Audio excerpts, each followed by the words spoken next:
ಹುಳಿಯಾರಿನ ಅಂಬೇಡ್ಕರ್ ಭವನದಲ್ಲಿ ಇಂದು ಗುರುವಾರ ಹುಳಿಯಾರು ಹೋಬಳಿಯ 10 ಗ್ರಾಮ ಪಂಚಾಯಿತಿ ವ್ಯಾಪ್ತಿಯ ಕುಂದು ಕೊರತೆಗಳ ಜನಸಂಪರ್ಕ ಸಭೆಯನ್ನ ಮಾನ್ಯ ಕೇಂದ್ರ ಜಲಶಕ್ತಿ ಮತ್ತು ರೈಲ್ವೆ ಖಾತೆಗಳ ರಾಜ್ಯ ಸಚಿವರು ಹಾಗೂ ತುಮಕೂರು ಲೋಕಸಭಾ ಸದಸ್ಯರಾದ ವಿ ಸೋಮಣ್ಣನವರು ನೆರವೇರಿಸಿ ಸಾರ್ವಜನಿಕರ ಅಹವಾಲು ಆಲಿಸಿ ಅರ್ಜಿಗಳನ್ನು ಸ್ವೀಕರಿಸಿ ತುಮಕೂರು ಜಿಲ್ಲೆಗೆ ರೈಲ್ವೆ ಖಾತೆ ಹಾಗೂ ಜಲಶಕ್ತಿ ಇಲಾಖೆಯಿಂದ ಆಗಲಿರುವ ಯೋಜನೆಯ ಹಾಗೂ ಬಿಡುಗಡೆಯಾಗಲಿರುವ ಅನುದಾನದ ಬಗ್ಗೆ ಮಾಹಿತಿ ನೀಡಿದರು.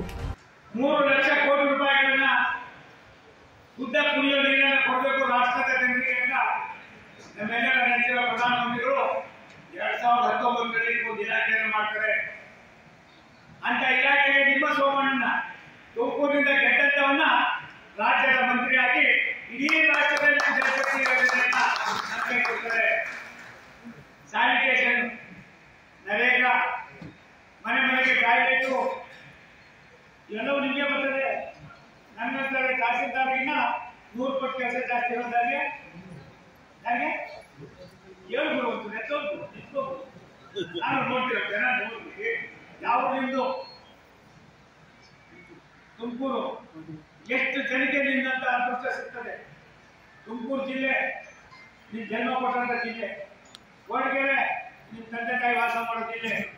ಇಲ್ಲಿ ನೀನೇನಾಗಿದ್ದರೆ ಚಿಕ್ಕರಾಯಕಳ್ಳಿಯ ಇಡೀ ತಾಲೂಕಿಗೆ ನೀರನ್ನ ಉಣಬಡಿಸ್ತಕ್ಕಂಥ